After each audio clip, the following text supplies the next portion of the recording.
Hi guys, so in this video I'll be teaching you how to cut this comfortable shirt.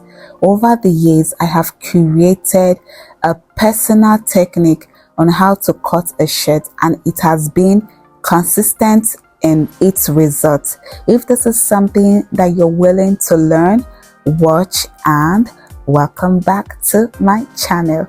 So the first thing is the measurements that you need. So you need your shoulder, your bust, your waist, and your upper hip. So for my tutorial I'll be using 2 yards of cotton fabric. So for my cotton fabric, this part stretches and this other part does not stretch, and the part that stretches will be my form. So for the measurement, I'll be using my measurement, which is shoulder 16, I will add 1. My bust is 39, I will add 3. My waist is 34, I will add 3. These additional measurements that I'm adding is what over the years I have created that enables your shirt to fit in comfortably and perfect. For my shirt length, the front is 28 and the back will be 32. Now, if you're ready to wear brand, this technique allows your shirt to be a 3 size fit, okay? And what I mean by 3 size fit is that it's going to fit a UK 12 and be free on them. A UK 14 is going to be a perfect fit like me, and then a UK 16, it will be very fitted. However, there are a few exceptions. One is that if you're using an overly stretchy fabrics like lycra, you know how lycra can stretch like rubber, then you don't necessarily need to add an additional measurement. You can just add 1 inch. Or if you also want your shirt to be very tight, you can add 1 to 2 inches. These are only the exceptions. I'll go ahead to mark my borderline. Once I mark my borderline, I'm going to now indicate my shoulder. Remember, my shoulder is 17, but here I'm going to mark 10. That's extra of 1.5. On that 1.5, I'm going to mark 2.5 and then draw my shoulder slope, because your shoulder is not straight. So this is a shoulder slope. Now on this shoulder slope, I'm going to use my stretch ruler, which is 1 inch, to now mark or create my shoulder back drop. So I use my ruler, which is 1 inch, to create a shoulder back drop. So this line is a shoulder drop. Now here my shoulder is 17, which is 8.5. I'm going to add extra 1.5, making it 10. Here I have 10. The essence of this is that while you're still cutting your shirt, your shoulder should not be exactly your shoulder. It has to be extra by 1.5. Here I'm going to mark my armhole, which is 7, but it's not my accurate armhole. So my accurate armhole is 8, so I'm going to make something that is smaller. So the idea is make your shoulder extra and make your armhole smaller while you're still cutting. Okay, you can even decide to make it 6, that's your armhole, but just make it smaller and your shoulder extra. The next thing I'm going to do is I'm going to mark my length, that's the shirt length, which is 32, and here I will outline that. I'll go ahead to mark my bust, which is 43, and then 1 inch for my sewing allowance. This 43 as the bust that I have marked, including the 1 inch as the sewing allowance, I'll go to the length of my shirt and indicate the same thing. So what it simply means is on the length of your shirt, you're still going to indicate that same measurement on the bust area. So I will draw down my line, a very straight line, because it's the same measurement. The next thing I'm going to do is to now indicate my upper hip, which is 26 inches. Okay, I've indicated my upper hip and I will outline my upper hip as 26 inches. I'll come down to the length of my shirt, my men's shirt, which is 32. So this line is the length of my men's shirt. Now I will mark 6. How do I arrive at 6? I measured the full measurement on this line, which gave me 12. So half of 12 is 6. So you can still do the same when you're using your own measurement. You measure the full length and then half of that. So from that 6, I will use it to curve my shirt. That's the base of my shirt, because I want the base of my shirt to be curved. I will curve it all the way to the upper hip. On my upper hip, I'm going to mark 1 inch, which is my sewing allowance, just to indicate it properly and to also show that that is where my curve is going to connect. So just watch as I do that. So I've actually done it. I've marked curved. Okay, this is my curve, stopping at that one and curving out. The next thing I'm going to do is to come and mark my waist, which is 17. I will outline that.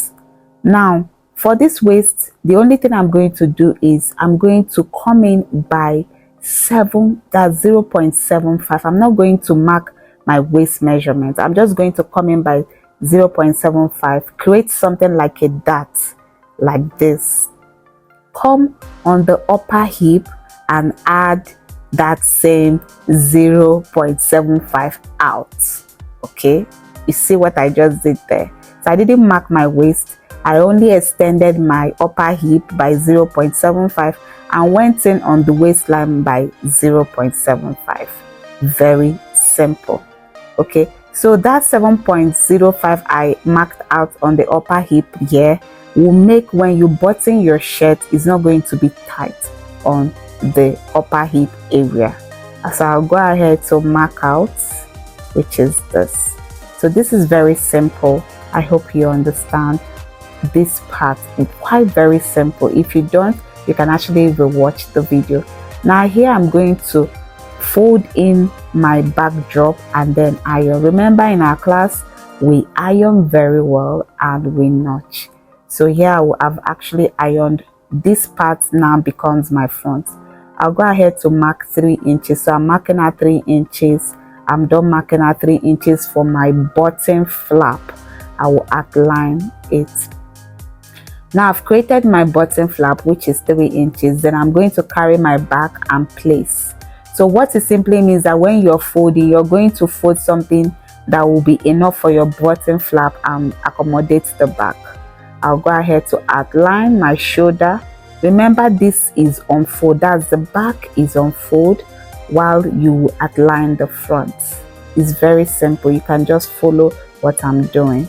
Now for my front, I mark the length to be 28, and this is what I mark. That's the length of my shirt in front to be 28. I just outlined it here. Okay, still very simple. That is 28. I just outlined it. Now after I've outlined it, I'm going to follow the back curve and curve it. Still, you see, I curved it blindedly, so I raised the back and then I will recurve it again. Remember, for my back, I marked 6, while that's 6 to indicate my curving point. I also marked that 6 to indicate the front one and curved it from that 6, just like I did at the back. Okay, it's very simple. You can just connect it. Now I'm going to retrace. I'm tracing out using the back panel to trace out for the front panel. Now that I'm done doing this, I will take out the back panel and then work on the front panel. But before that, I will notch. So remember, we notch and we iron. Okay, so I'm going to iron very well. Iron everything very well. This is very helpful when you're cutting and when you're cutting. So here I will iron out that line. This, I'm trying to create the bottom flap. I will iron it down. This ironing gives me a line that I will follow when I'm creating my bottom flap. I'll cut off because this was done on fold, so I'll cut it open. Here now I will indicate the back of this fabric. So I just indicated the back of this fabric, but because I'm using a white fabric, you know white is a color that you don't differentiate the front and back. So I will want my bottom flap to be in front. But if you are using a fabric that you can indicate the front and back, please do your bottom flap behind. So here I'm going to be doing my bottom flap in front because I'm using a white fabric. Okay, now I've done this, but I'm not going to show you. This is what I want to achieve, but I'm not going to show you how I achieved it using this part. I hope you still understand what I'm saying at this point. So this is just what I'm trying to say using this part. Now I'll come here from this point and mark 2 inches. From the tip I'll mark 2 inches. Just watch. When I mark 2 inches, okay, I'm just trying to show you how to create your flap. I'm going to fold from that tip and fold to that 2 inches line. Very simple. Then I'm going to fold again to that iron, the line I used my iron to indicate.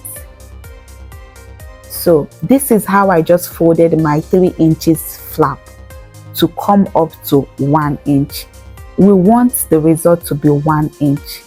Remember what I did? I marked 2, folded up onto 1. So that's how you just simply create your bottom flap. So this is 1 inch. Okay, so you create that to get to 1 inch. I really hope you understand this part. Now on this 1 inch, I'm going to divide it into 2.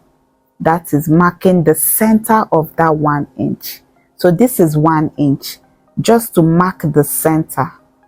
But you know I'm not going to mark the pencil here, so I marked it behind. So that's just what I'm simply showing you. So just center of my bottom flap. Okay, now I'm going to place my back, that's my back, on that center. All right, this is because you know most people, when you want to cut shirt, they don't tell you this part. So the back of my shirt will be on the center of my bottom flap. I just hope you understand what I'm saying. Now when I shift the back of my shirt, it's going to reduce by the side like this, and I'm going to trim it off. It simply also means that our sewing allowance has also reduced from 1 to half.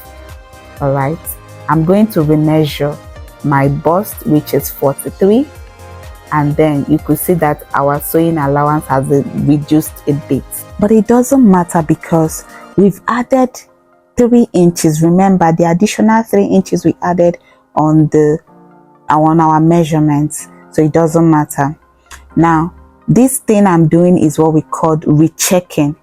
Now when I rechecked my shoulder slope, I noticed that it's no longer accurately slanted. So it's just to recheck, and then I make sure that my back drop is still exactly 1 inch drop. Okay, just to recheck and then cut off some things that have shifted because I have joined my bottom flap. So some of the measurements will shift a little bit. So this is just me cross-checking and rechecking and making sure that I'm trimming off things that did not align. Okay, now I'm going to start measuring from the back that is in the center of my bottom flap, and I will mark my neckline, my front neckline, which is 2.7 as the width and 3.5 as the length. All right, I hope you still understand what I'm doing. So I'll cut my front, that's the neck front. Now on the neck, on the front panel, I'm going to mark 1/2 inch. Sorry, I'm going to mark 1/2 inch, which is where I'm going to, this is to indicate my shoulder joining. All right, I'm now going to flap it down. Right, so this is just to indicate, and then to accurately cut the back neckline. So watch and just see what I'm doing. For my back, I'm going to mark 1.5 and then join it, curve it all the way like this. So now that I'm done marking, cutting out my neckline for the back, which is 1.5, and by the side 2.75, I'm now going to mark my accurate shoulder, which is 710. Still add 1/2 inch for my sewing allowance. Now you could see why I told you that you need to, while you were cutting the initial time, you need to make it excessive. So this is the point where you now mark the accurate. Now for my shoulder hole, my armhole, I mark 8 inches, and I'm also going to indicate how I arrived at 8 inches. So to calculate for your armhole depth, all you have to do is your actual bust, which is 39, divided by 4 minus 2. Mine gave me 7.75, which I rounded it up as 8 inches. Okay, so this is the point where you now mark the accurate thing, because if you had done it the initial time, you find that by the time you get to this point, everything will reduce. All right, so I've done that. I've marked my shoulder, added 1/2 inch for sewing, and then mark my hole, my armhole, and then indicate my sewing allowance. This is very simple. I'm going to iron out everything. Please, if you're going to be cutting anything, please always iron. Iron is very handy. It makes everything neat and makes your finishing smooth and neat. Now I'm going to place it so that I can show you what I have arrived at. So this is what I've arrived on, and so I'm going to place it this way. Now for the joining of this shirt is now very simple. I've actually done the difficult part of it. All you need to do is use 1/2 inch like I indicated to join your shoulders, and then use 1/2 inch to close your sides, and that's how you cut and sew your shirt. On my next tutorial, I'm going to be showing you how to fix the sleeves and also how to fix the collar, the perfect way to fix the collar. If this is something that you're interested to learn, please watch out for my next video. And if you have any question, please feel free to comment and I will answer you in the comment section. Do like, share, and subscribe to my channel. Bye.